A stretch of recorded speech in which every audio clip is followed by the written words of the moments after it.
Баршаңызға сәлем, сіздермен Сарықыз. Бүгін біз сіздермен ірімшіктен осындай рафаэлло дайындайтын боламыз.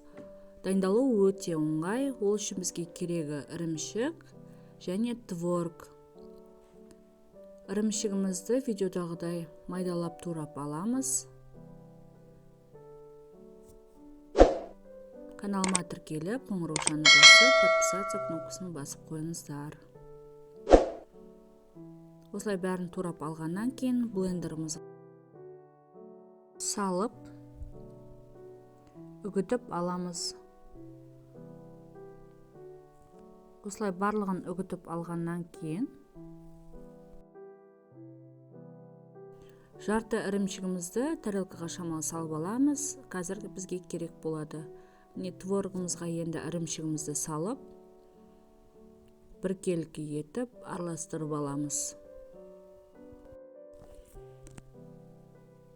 Барлығын салып араластырамыз. Міне араласқан түрі осындай болады. Бағанағы бөлек алып қойған ірімшігімізді қоямыз. Және видеодағыдай бәрін домалақтаймыз құрт сияқты. Міне домалақтап алдық. Енді осы бір тарелкадағысын үккіштен өткен ірімшікке осылай аунатып аламыз.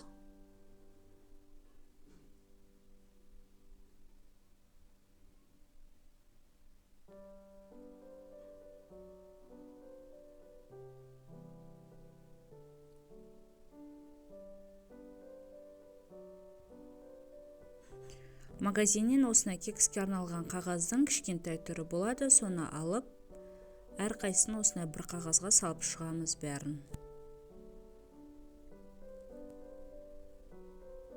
Жасап көріңіздер, өте дәмді шығады, түрі де әдемі болады.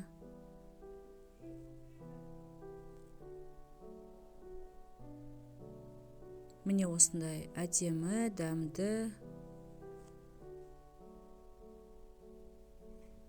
Екіншісінде осылай екінші тарелкадан да қағазға саламыз. Басқаша көрінеді сол кезде.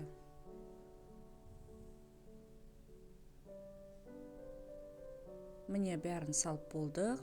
Осындай болып тұрады. Өте әдемі болып тұрады. Қасына құртпен қойсаңыздар болады.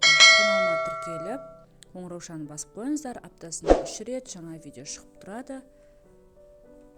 Ас болсын. Міне құртпен, ірімшікпен қойғанда осылай болып тұрады. Ас болсын.